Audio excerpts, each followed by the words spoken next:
She's just 15, but a seasoned attorney says he's learned from her. Riley's really a hero to me. She did, it's really quite a brave thing she's done. Wally Hilke and the ACLU took her case after Riley spoke out about how a Facebook post got her in trouble. It was very upsetting to her. And, for days she couldn't return to school.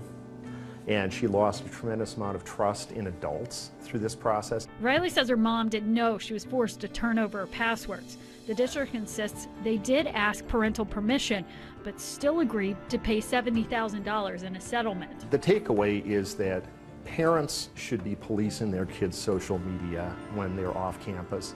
School administrators shouldn't be policing kids' social media use. It was certainly never the district's intention to put the family at extreme disadvantage. The district's new superintendent told us over the phone they'll do things differently. We'll be certainly much more concerned, much more cautious about punishing people for things that they say off campus outside of school time. Hilke is hoping schools around the country will follow suit. He says outside of school, if it's not disruptive, kids can say what they want, even if it is online. And it shouldn't be on their record. Educators can still be involved in the lives of young people. They can look out for the interests of young people.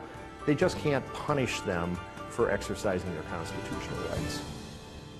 And of course, thanks to our affiliate, WCCO, our dream team, of course, stays in place. Ebony K. Williams, Seema Iyer, and of course, the great Susan Hendricks. So listen. Here's the problem I have, Susan. Yeah. This gave me tons of ideas. You know why? Why? Because my son's getting ready for college, a little $70,000 settlement. I mean, Facebook, all right? Just have the administrators ask you about Facebook. Give them the password. We'll sue. We'll make a lot of money. What do you think of the story, In Susan? the piece, he said that it's really up to parents to monitor their kids' Facebook pages. We hear that a lot. But is it really their responsibility to look at that every day in terms of your high school student? And how much rights do the principals and the schools have in terms of the privacy and being allowed to do that? Obviously not much if she won the $70,000. Apparently not.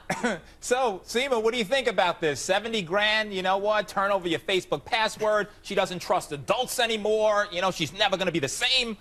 Sure. More or less? I'm not gonna address your parenting skills again, Joey. Not on national TV. Right. The greater issue is actually between parents and teachers, and it is a case-by-case basis because you have some parents who are monitoring social media and who are protecting their children. But unfortunately, not all parents have the ability or have the access. There are parents who work 2 and 3 jobs, who aren't home, who aren't available. So in those cases, we depend more on our teachers to take care of our children and, in fact, protect our children. So that's the issue here. Very well stated. Now, Ebony, listen, I'm sure that if you were representing this girl, it would have been a $100,000 settlement, right? I appreciate that, Joey. I certainly would have done my best. But look, I agree with Seema on this one. This has got to be a collective effort. And I don't think that her attorney's takeaway was really spot on. I don't think that the takeaway is simply, this is solely the job of the parents, because Seema's right. There are parents that are not able, under their circumstances, to be as monitoring as they can be and should be. And we know the flip side of this. This young lady was just talking about flirting with a boy and a mean hall monitor. But we've seen instances where people are tweeting and Facebooking to the point of bullying, to the point of, some really harsh consequences happening. And in those instances, we do want our administrators to step in and be a part of this solution. Absolutely. You know what the interesting thing, Ebony, Seema, and Susan, the social media. I mean, it's just a craze. You've got Twitter, you've got Instagram, you've got Facebook. It's so much to monitor. But in this instance, I think it kind of worked out. 70 grand? Okay, we'll take it. Dreams.